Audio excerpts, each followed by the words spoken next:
Praise the lord. దేవుని నామానికి మహిమ కలుగును గాక.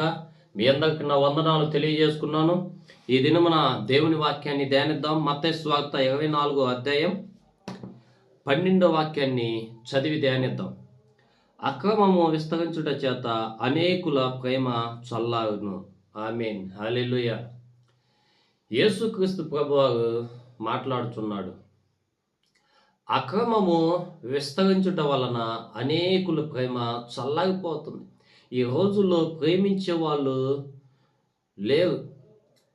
యేసుక్రీస్తు ప్రభువు ఈ లోకాన్ని ఎంతో ప్రేమించాడు. లోకంలో ఉన్న ప్రజలందరినీ కూడా ప్రేమించాడు. అయితే అలాంటి ప్రేమ కనపడటంలా. అందుకని పౌలు గారు అంటాడు 2 తిమోతి పత్రికలో తిమోతితో, మనుషులు స్వార్థ ప్రియులు, ధనాపేక్షలు అయిపోతున్నారు. వాళ్ళ సొంత స్వలాపాలకి, అహంకార బావులైపోతున్నారు, మత్తులైపోతున్నారు. అంటే మనుషులు ఏమైపోతున్నారంటే ధనంలో పడిపోతున్నారు, స్వార్థం చూపిస్తున్నారు. అంటే నీతి నిజాయితీ కలిగిన ప్రేమ లేదు ఈ లోకంలో. అయితే పైన అబద్ధపు మాటలు పలుకుతున్నారు, పైన ప్రేమిస్తున్నాం అని అంటున్నారే కానీ హృదయంలో నుంచి వారు ప్రేమించటల్లా. సహాయం చేసే వ్యక్తులు కూడా వారి సొంత స్వలాపాల కోసమో, లేకపోతే వేటి కోసమో, లేకపోతే సపోర్టింగ్ కోసమో మనుషుల్ని ప్రేమిస్తున్నట్టు నటిస్తున్నారే కానీ నిజమైన ప్రేమ అరుదైపోయింది.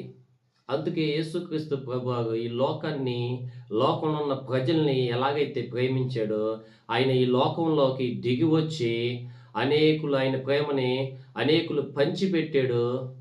మనము కూడా ఆయన ప్రేమని పంచిపెట్టేవారుగా ఉండాల.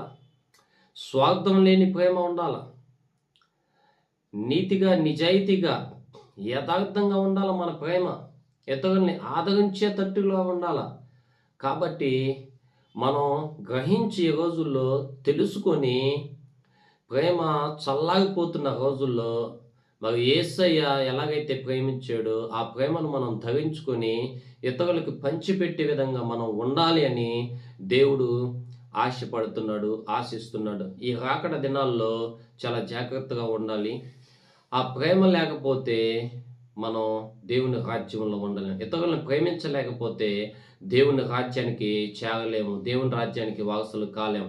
మొట్టమొదటిగా కావాల్సింది ప్రేమే. యేసుక్రీస్తు ప్రభువు ఈ లోకానికి వచ్చి ప్రేమించాడు ఈ లోకాన్ని. కాబట్టి మనము కూడా అలాగే నడుచుకోవాలని దేవుడు ఆశిస్తున్నాడు. దేవుడు